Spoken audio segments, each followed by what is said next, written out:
Good morning student. आज की class में हम पढ़ेंगे सामाजिक विज्ञान। ठीक है, ये 9th की सामाजिक विज्ञान की पहली क्लास है। चैप्टर 1 है। चैप्टर नेम है फ्रांसीसी क्रांति। और फ्रांसीसी क्रांति का ये पार्ट 1 है, जिसमें हम दीर्घ उत्तरीय प्रश्न पढ़ेंगे। फिर उसके बाद हम लघु उत्तरीय प्रश्न और अति लघु उत्तरीय और इसी तरह से अध्ययन करेंगे। चलिए दीर्घ उत्तरीय कुछ प्रश्नों को हम पढ़ लेते हैं जो इम्पोर्टेंट है। चलिए दीर्घ उत्तरीय प्रश्न, पहला हम क्वेश्चन देखते हैं।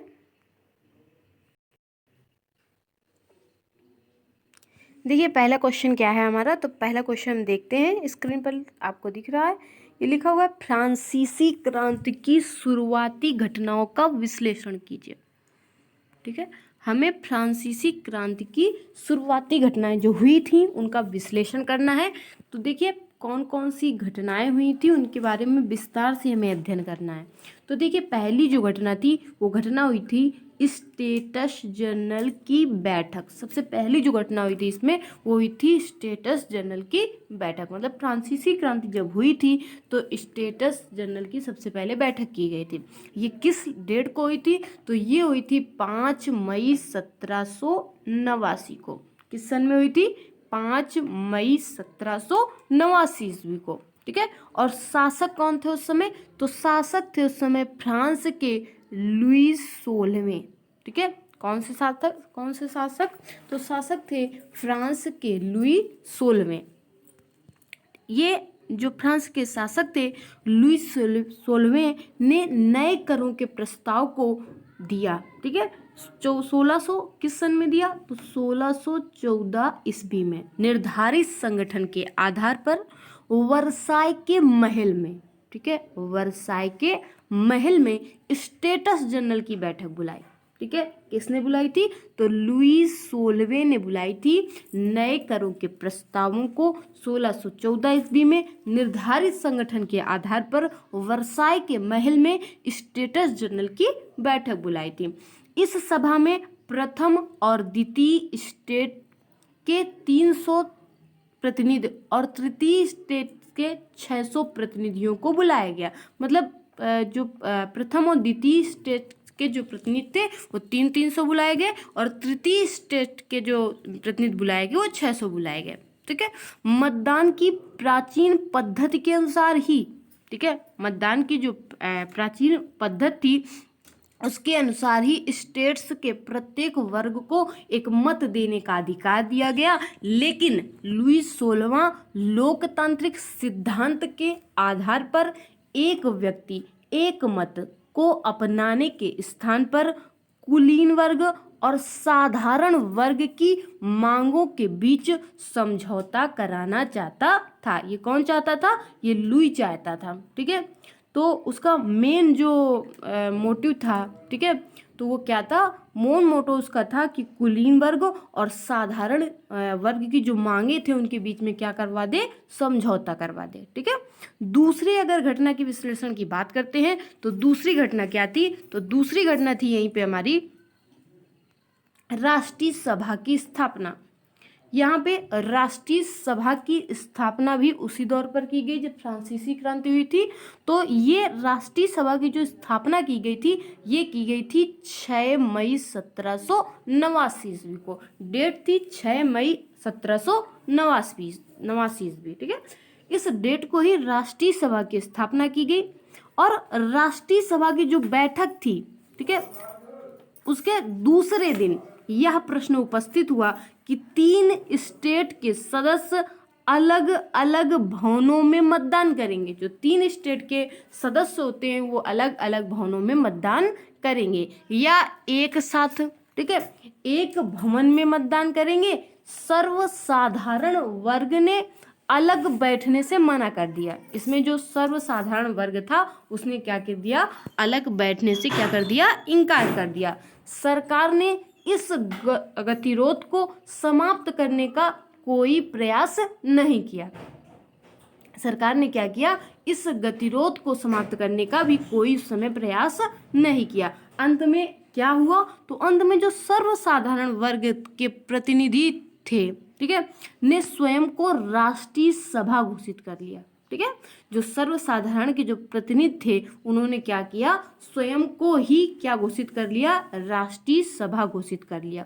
और राष्ट्रीय जब सभा घोषित कर लिया तो ये एक क्रांतिकारी ये कदम था, ठीक है। तो इसलिए कहा गया कि राष्ट्रीय सभा घोषित करके उन्होंने एक क्रांतिकारी कदम उठाया, ठीक है। और इसी तरह क्रमशः कुलीन व पादरी वर्ग के लोगों ने भी राष्ट्रीय सभा में क्या किया, महत्वपूर्ण योगदान दिया, ठीक है। कुलीन वर्ग और पादरी वर्ग के जो लोग थे उन्होंने, कुलीन वर्ग और पादरी वर्ग के लोग भी क्या हुए, इसमें सम्मिलित हो गए, ठीक है, राष्ट्रीय सभा में सम्मिलित हो गए। अंततः 26 जून को, डेट कौन सी थी, 26 जून, तो 26 जून को लुई 16वें ने विवश होकर कुलीन वर्ग का सर्वसाधारण वर्ग के साथ बैठक का आदेश भी दिया, ठीक है। अंत में जब लुई 16वां जो था वो विवश हो गया, जब इन लोगों की ये लोग की राष्ट्रीय सभा में सम्मिलित हो गए, तो इन्होंने क्या किया कि कुलीन वर्ग का सर्वसाधारण वर्ग के साथ इन्होंने बैठक का क्या कर दिया, आदेश जारी कर दिया। तीसरा कारण था, तो तीसरा था हमारा संविधान का प्रारूप, ठीक है। तीसरा था हमारा संविधान का प्रारूप। संविधान का प्रारूप क्या था, राष्ट्रीय सभा ने संविधान का प्रारूप तैयार कर दिया, जिसका प्रमुख उद्देश्य सम्राट की शक्तियों को सीमित करना तथा एक संवैधानिक राजतंत्र की स्थापना करना था, जिसमें शक्तियों को विधायिका, कार्यपालिका और न्यायपालिका में बांटा जा सके। अगले अगर नंबर की बात करें तो अगला नंबर था बास्तील का पतन, ठीक है। उसी समय जब फ्रांसीसी क्रांति चल रही थी, 1789 ईस्वी का समय था, उसी समय बास्तील का पतन भी किया गया, ठीक है।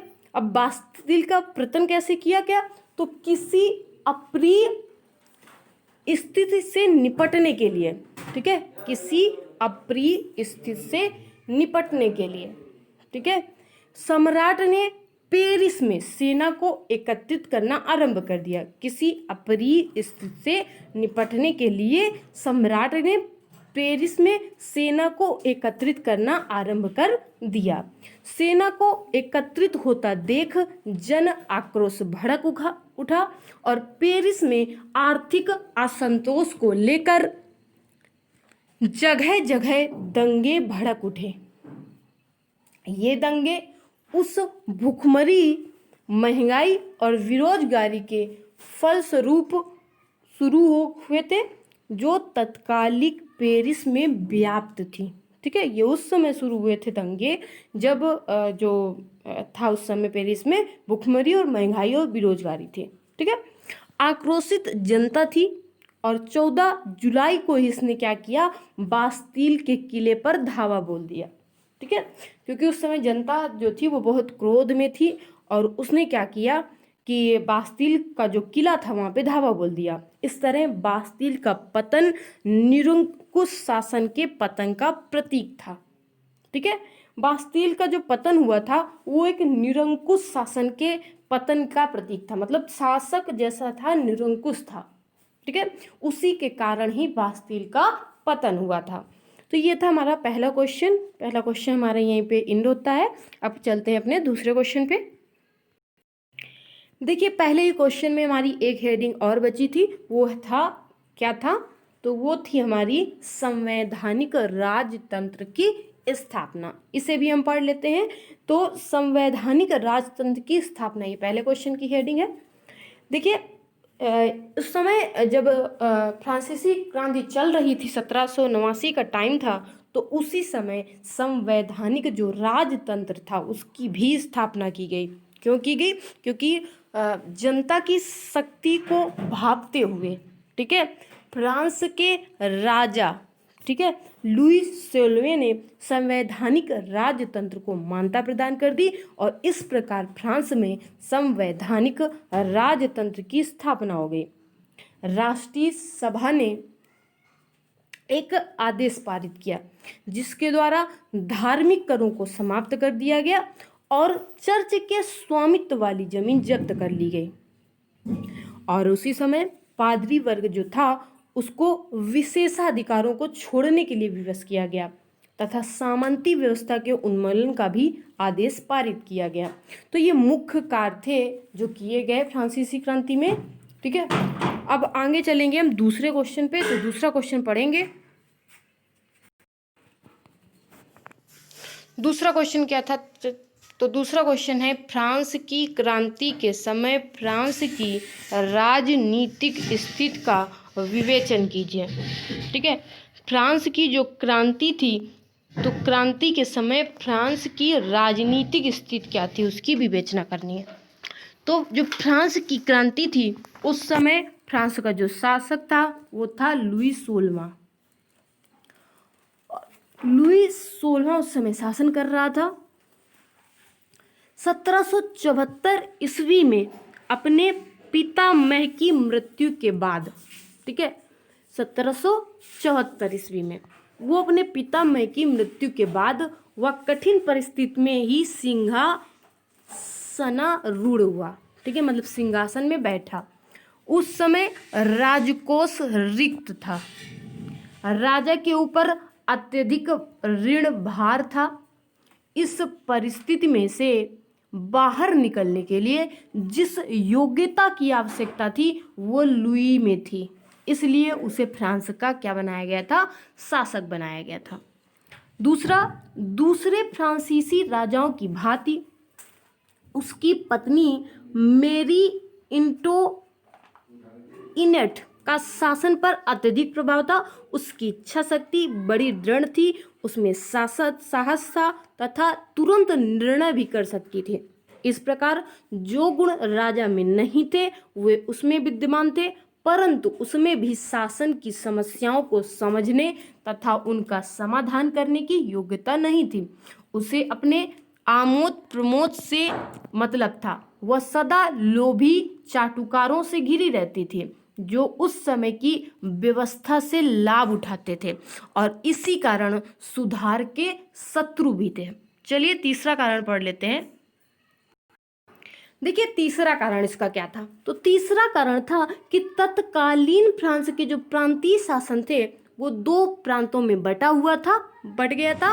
इस एक प्रकार का जो प्रांत था वो कहलाता था गवर्नमेंट। क्या कहलाता था?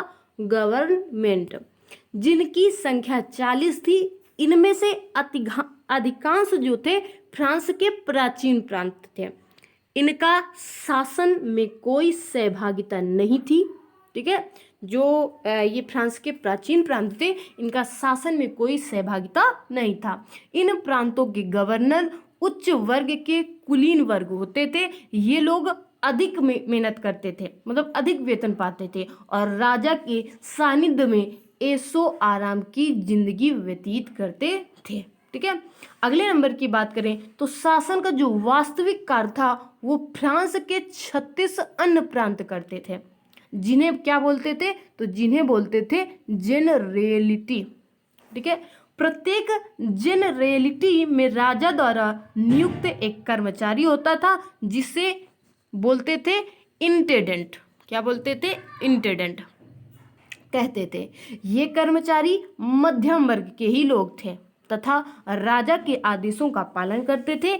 इन्हें जन आकांक्षाओं की ओर ध्यान देने की स्वतंत्रता नहीं थी, इसलिए ये अपने अधीन काम करने वालों में बहुत अलोकप्रिय होते थे। ठीक है, अगले अगर नंबर की बात करें तो देखिए अगला नंबर था सरकारी पदों पर नियुक्ति योग्यता के आधार पर नहीं बल्कि पहुंच के आधार पर होती थी। स्थानीय स्वशासन की कोई व्यवस्था यहाँ पे नहीं थी। तो ये थे उस समय के राजनीतिक कारण। ठीक है, चलिए तो क्वेश्चन नंबर हमारा जो 2 था, मतलब 2 था, वो भी कंप्लीट हो गया है। ठीक है, तो चलिए आज की क्लास जो हमारी होती है वो यहीं से फिनिश होती है। फिर मिलेंगे अगली क्लास में। अगली क्लास पार्ट 2 पे हम ये क्वेश्चन थे हमारे दीर्घोत्तरी, अगली क्लास पे हम लघुत्तरी प्रश्नों को पढ़ेंगे। तो चलिए हमारी जो आज की क्लास है वो यहीं पे होती है फिनिश।